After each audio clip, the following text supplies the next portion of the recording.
सुप्रभात बच्चों। आज हम देखेंगे हमारे जो पहली इकाई का छठा लेसन जिसका नाम है पृथ्वी से अग्नि तक, जिसके लेखक है डॉक्टर APJ अब्दुल कलाम।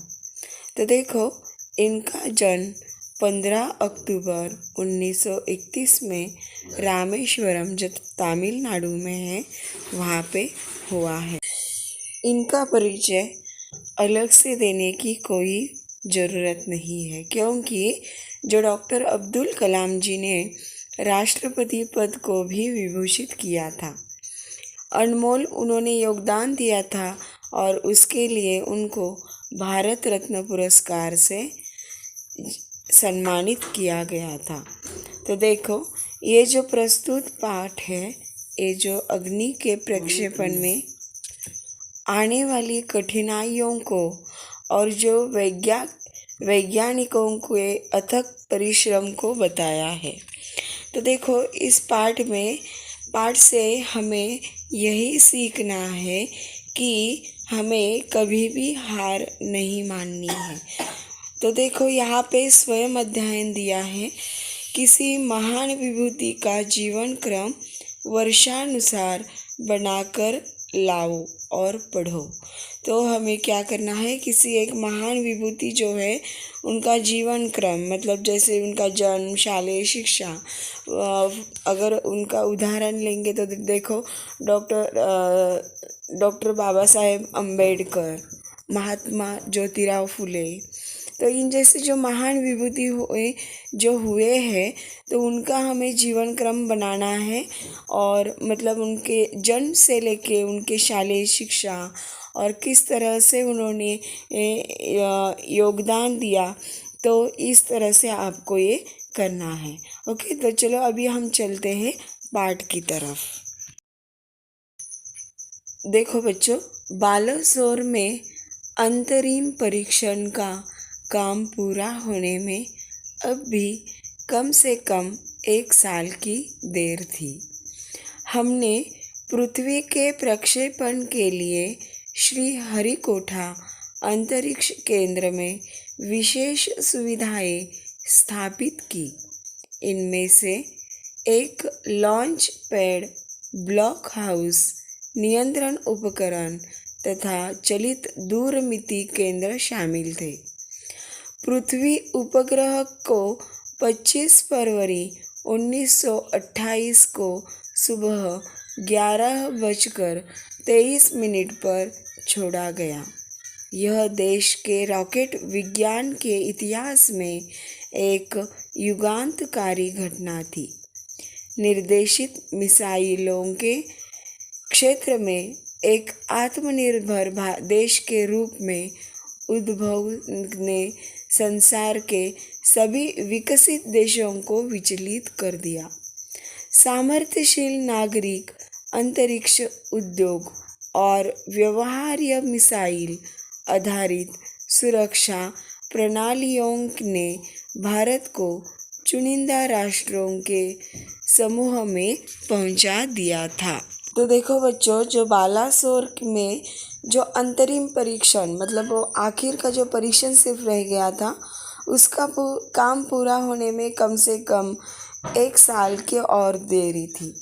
तो देखो, ये जो अब्दुल कलाम जी कहते हैं कि हमने पृथ्वी के प्रक्षेपण मतलब जो आकाश में छोड़ते हैं ना, तो वो उसके लिए हरिकोटा परीक्षण केंद्र में विविध सुविधाएं स्थापित की थी। मतलब वो अभी 1 साल की देरी थी, और वो जो अंतरिक्ष में छोड़ने के लिए जो हरिकोटा अंतरिक्ष केंद्र में विशेष वहाँ पे सुविधाएं लगाई थी।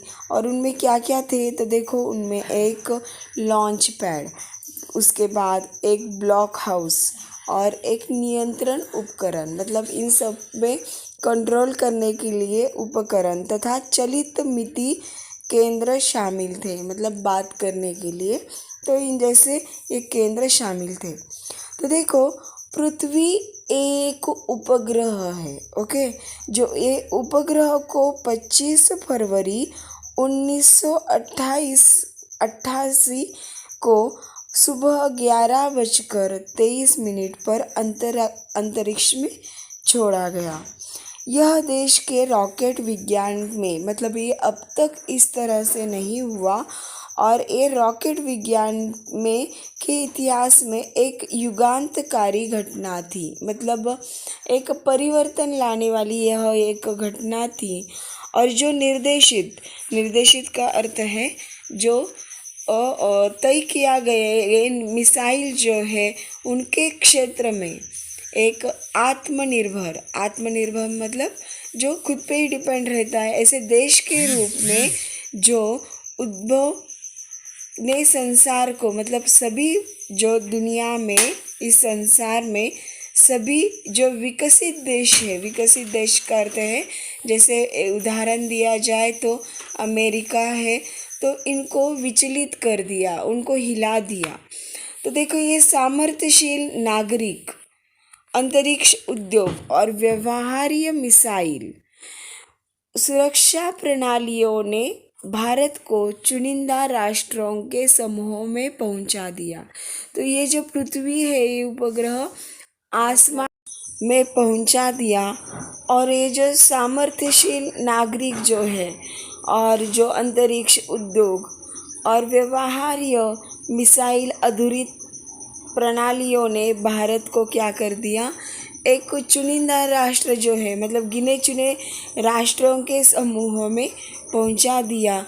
तो इस तरह से बहुत कामयाबी तो ये पृथ्वी उपग्रह छोड़ने के बाद भारत देश ने हासिल की। तो अब्दुल कलाम जी कहते हैं कि सिर्फ पृथ्वी यही एक पर्याप्त नहीं है। मतलब उस पृथ्वीयान को जब अंतरिक्ष में छोड़ने के बाद वो और कुछ करना चाहते थे, तो उन्होंने क्या कर दिया, तो ये जो उसी समय उन्होंने एक अग्नि को टेक्नोलॉजी प्रदर्शन परियोजना के रूप में विकसित कर दिया। तो इस देश के भीतर उपलब्ध समस्त संसाधनों को दांव पर लगाकर यही एक उत्तर था।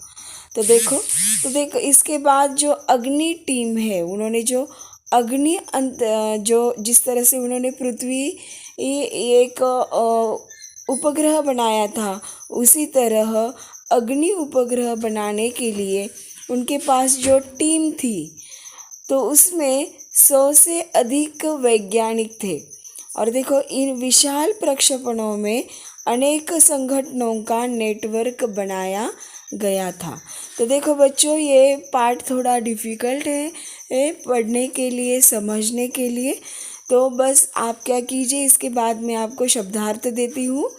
तो ये शब्दार्थ आपको पढ़ना है और इसके बाद ये पाठ भी आपको पढ़ना है, समझ कर लेना है। और अगर आपको इसके प्रति आपके मन में कोई शंका आती है या फिर आपको कुछ डाउट होता है, तो आप मुझे कॉल मत कीजिए, व्हाट्सएप मैसेज कीजिए। जब मैं अवेलेबल रहूँगी, जब मैं देखूँगी तो डेफिनेटली मैं आपको रिप्लाई करूँगी। ओके, धन्यवाद बच्चों। शब्दार्थ: युगांतकारी, इस शब्द का अर्थ है युग प्रवर्तक। आत्मनिर्भर मतलब स्वावलंबी। चुनिंदा का अर्थ है चुना हुआ। अभूतपूर्व मतलब अनोखा।